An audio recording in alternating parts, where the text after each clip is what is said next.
Nothing is ever happening to harm you. Whatever you may be going through right now, it is there to expand who you are. And always choose to be love, abundance, and a light in this world.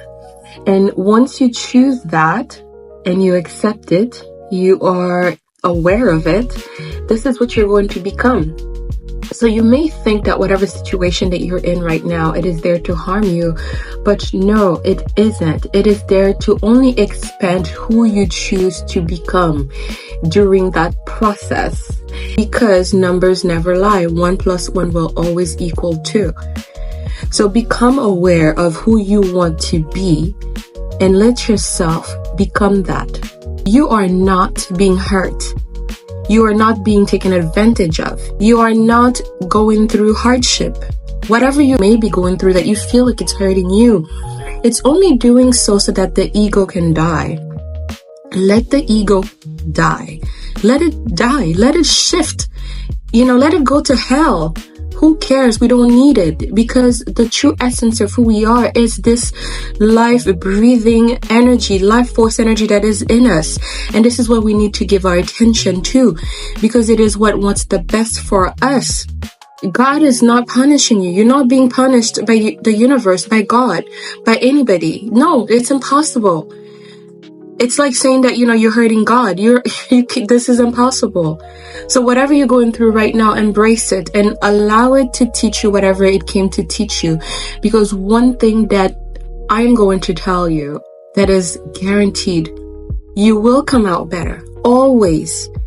Now, nobody's ever gone through fire and come out lesser. No, they always come out better and more. So allow yourself to go through these hardships. And I promise you, your world is only going to get better. God is not here to harm you. God cannot punish you. There's no such thing. God is love. And you are God. And God is you. There's a saying in Haitian Creole. It goes like this. Petit tigre c'est tigre. Which means that the offspring, okay, I'm going to put it that way, of a tiger is a tiger. And I always ask people to say those words, and they always feel uncomfortable saying them. If you are a child of God, then what are you? If a tiger is an offspring of a tiger, then it is a tiger. So if you are a child of God, then you are God. Don't forget that you are gods. I have some clients that I'm working with already to help them find their spiritual path.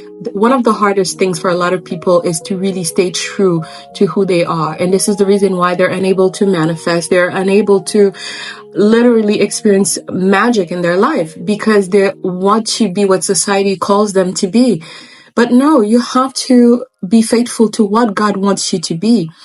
Now, this workbook that I created that is free, it's entirely free, because I went through that struggle of not knowing who I really was, and it's like I knew it, but I was avoiding it.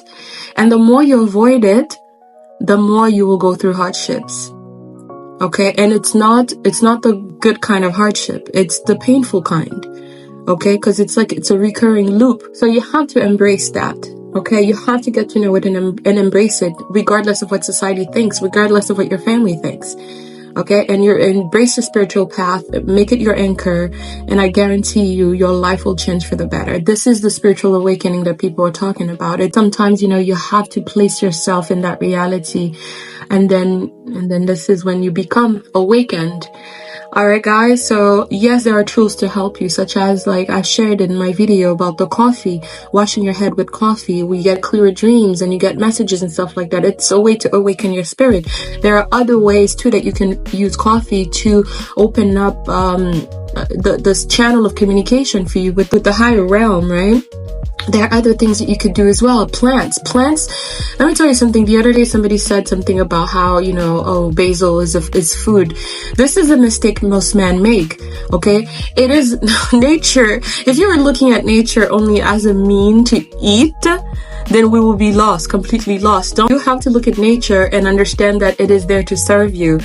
It is God's way of showing you his love or her love for you. So there are a lot of things out there in nature, that are there to serve us, for us to become our higher self. So for us to remember who we were before we came here. This is only the job that we have, is just to remember who we were before we got here, okay, in this physical plane. So nature, no, basil is not just food. It's not just food. Okay, it has a lot of spiritual benefits that people don't talk about, and so are many other plants as well.